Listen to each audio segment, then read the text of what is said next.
कि इंफ्रास्ट्रक्चर भी डेवलप हो और ऐसा ना हो कि प्राकृतिक आपदा हमारे सर पे आ जाए जिससे फिर घर टूट जाए। सवाल खड़े हो रहे हैं कि क्या जो वहां पे हाईवेज बन रहे हैं उनसे चोट पहुंच रही है। How do we balance and reconcile this? देखिए, पहली बात तो ऐसी है कि टेक्निकल पॉइंट ऑफ व्यू इसका अध्ययन चल रहा है, तो मैं कुछ कमेंट नहीं करूंगा। पर जब हमारे केदारनाथ में, बद्रीनाथ में हादसा हुआ था और मैं 2014 में जब मिनिस्टर बना, तब ये 4 धाम करीब 12,000 का प्रोजेक्ट बनाने की बात चल रही थी। तब मेरे ध्यान में आया कि इंडियन कंसल्टेंट के बजाय लोगों ने मुझे सुझाव दिया कि स्विट्जरलैंड से हम डीपीआर बनाने के लिए कंसल्टेंट लाए। और उस समय स्विट्जरलैंड से जो कंसल्टेंट आए, क्योंकि स्विट्जरलैंड में ऐसी स्थिति है, उसके आधार पर हमने डीपीआर बनाया था। ये जो हिमालय है, यहाँ बड़ा फ्रॉजिल डाटा है, स्टाटा है पूरा। जैसे उदाहरण के लिए थोड़ा सा जियोलॉजी मैं जानता हूँ। 10 प्रकार के रॉक होते हैं, उसमें एक मोहा स्केल ऑफ हार्डनेस है।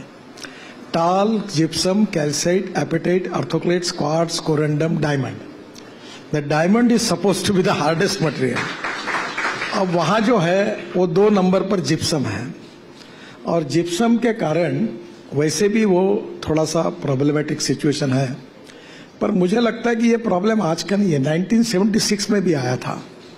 तो टेक्निकल रिपोर्ट आने के बाद एकदम ये अर्ली हो जाएगा कि इसका संबंध कोई रोड से है, कोई टनल से है, या कोई। देखो, एक पिछले बार जो हादसा हुआ था उसमें हजारों लोग मर गए, बादल फट गए।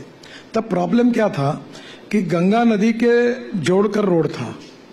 अभी हमने जो टनल बनाई, जो रोड बनाया पूरा 4 धाम का, जिसका 70% 80% काम हो गया, और पिथौरागढ़ से मानस सरोवर जाने का भी 90% काम कर लिया। अब आपको चाइना या नेपाल जाने की जरूरत नहीं। तो स्वाभाविक रूप से वो कठिन है, पर रोड बनाने से ये बहुत इंपॉर्टेंट है। दूसरी बात, हम लोग 4 धाम से जाते हैं तो strategic point of view China border पे जाते हैं। अब ये समझ लो कि स्ट्रेटेजिक पॉइंट ऑफ व्यू कल हमारी मिलिट्री के, डिफेंस के फोर्सेज जब जाएंगे तो उनको जाने के लिए भी रोड चाहिए, तो हमारी सुरक्षा के लिए भी महत्वपूर्ण है। मैं ये मानता हूं कि ethics, economy, ecology and environment, ये हमारे 3 इंपॉर्टेंट पिलर्स है।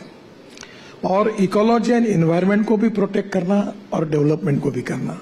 आप देखो, मैं ग्रीन फ्यूल में कितना काम करूं। 2004 से मैं एक मिशन के रूप में हाइड्रोजन, इथेनॉल, इलेक्ट्रिक लगातार पीछे पड़ा रहता हूं कि पेट्रोल, डीजल और गैस को हटाओ।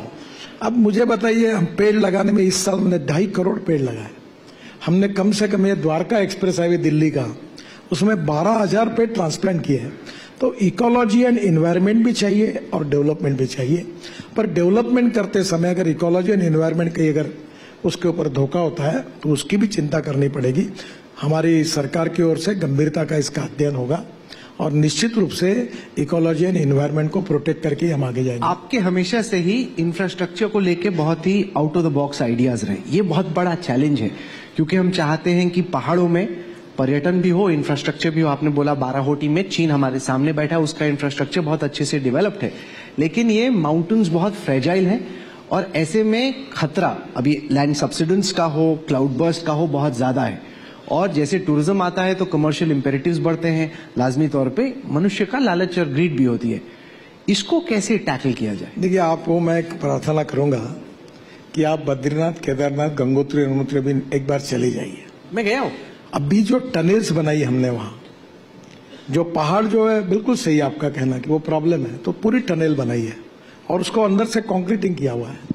तो दोनों भी बातें हैं कि जो पिछले बार हादसा हुआ जिसमें हजारों लोग मर गए और जो बादल फटने से प्रॉब्लम आया, तो हमें अभी ऑल सीजन रोड है नहीं, ये 6 महीना नहीं, ये साल भर जाने का रोड इसलिए हम बना पाए कि वहां हमने टनल्स बनाई है और रोड में हमने थोड़ा डीपीआर करके डिजाइनिंग बदल दिया है और पूरी चिंता की है कि इसके बाद ये कोई घटना ना हो।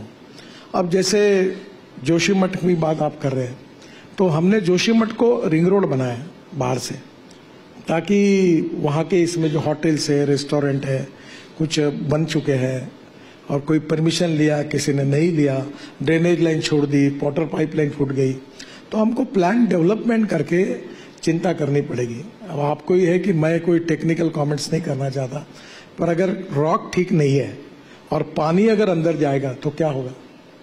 तो we need to plan it in a very proper way, और इसका टेक्निकल रीजन आएगा और उसके बाद फिर मुझे लगता है टिप्पणी करना उचित। नहीं तो झट से लोग बोलते कि हम लोग रोड बना रहे हैं, इन्वायरमेंट को खत्म कर रहे हैं, ऐसा एकदम नहीं होना चाहिए। अगर स्टडी करें, अगर रिपोर्ट में आता है तो निश्चित रूप से हम